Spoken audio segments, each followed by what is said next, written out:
Top-rank promoter Bob Arum sinabing mas magaling si Naoya Inoue kaysa kay Manny Pacquiao.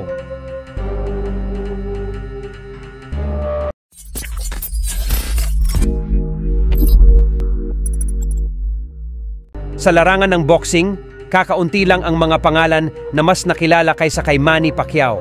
Gayunpaman, isang nakakagulat na paghahayag ang gumulat sa boxing community. Si Bob Arum, ang legendary promoter sa boxing, ay pumili ng bago niyang paambato. At ito ay hindi basta-bastang pagpili. Siya ay tumitingin sa isang tao na posibleng umanib sa legacy na nilikha ni Manny Pacquiao. Ang pinakamalaking boxing star ng Japan, si Naoya Inoue, ang tunay na real deal, at ang kanyang promoter, si Bob Arum ng Top Rank, ay naniniwala na maaaring mas mahusay pa siya kaysa kay Manny Pacquiao. Noong nakaraang buwan lang, ipinakita ni Inoue ang pagiging halimaw nito laban kay Stephen Fulton. Sa nakamamanghang 8-round knockout, nasungkit niya ang WBO at WBC 122-pound titles mula kay Fulton. Lalo na humanga si Arum kung paano i-handle ni Inoue si Stephen Fulton para manalo ng WBO at WBC Junior Featherweight titles. Na-demolish ni Inoue ang Amerikano sa 8 round sa kanyang unang laban bilang 122-pounder. Huge right hand from the monster, and then he chases him down. Fulton is laid out. Sinabi pa ni Arum na si Inoue is a tremendous fighter, like Manny Pacquiao. Dagdag niya pa na malamang na mas mahusay kaysa kay Pacquiao.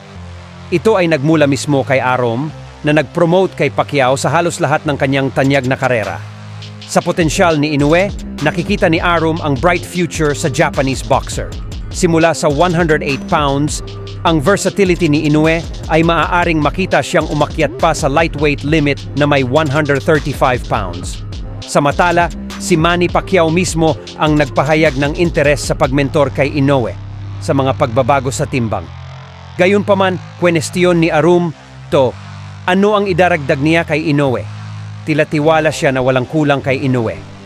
Sa kabilang banda, ang mga nagawa ni Manny Pacquiao sa boxing ring ay tunay na mahirap lampasan. Gayunpaman, sa compelling trajectory ni Inoue, the scales of greatness seem to be tipping. Ang paghahambing na ito ng 2 generation at 2 kampiyon ay nagsisilbing patunay ng allure and unpredictability sports na boxing. Naniniwala ka ba na nakatadhana si Naoya Inoue na higitan ang iconic na legacy ni Manny Pacquiao?